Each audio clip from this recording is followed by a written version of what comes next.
Hi, my name is Emily Bertrand and I'm the owner of Royale Equestrian Center. Today we're going to use Fred here and I'm going to teach you how to properly and safely halter your horse. First step is you need to start with halter and a lead rope.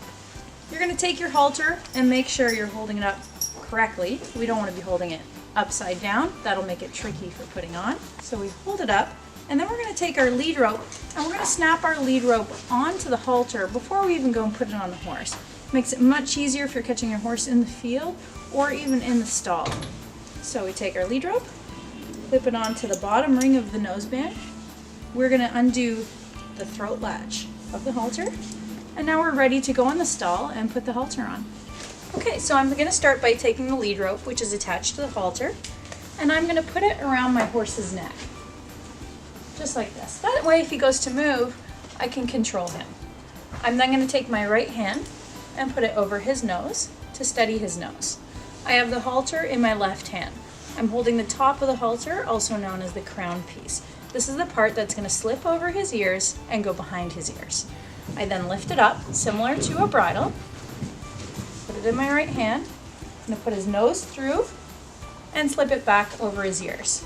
I'm going to make sure it fits correctly, and then I'm going to do the throat latch up. So the halter is too big, and you can see there's a lot of room here. This could be dangerous because a horse could put his foot in it if he put his head down, or he could step on it, pull on his head on this halter. It would not be good. So we're going to adjust it.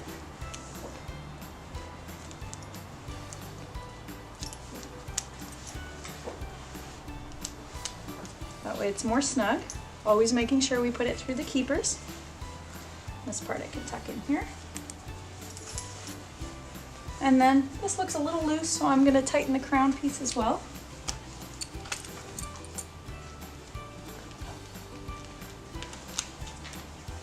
And tuck it in.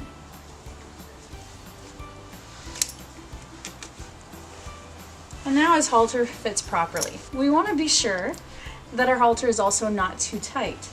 If the halter was up here, it would be very restricting. We don't want it tight under his throat, or also really tight on his nose, so if it was like this. If a halter is too tight and doesn't fit a horse properly, we can do a lot of damage. There are a lot of facial nerves that we can damage.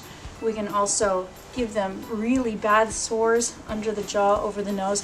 If it's really, really tight, they might not even be able to eat or drink, so it could be a real serious problem. So it's really, really important that when you halter your horse, you always have a halter that fits correctly. Don't try and just make it sort of work, even if you're leading the horse from one part to another. Go get a different halter and make sure it fits.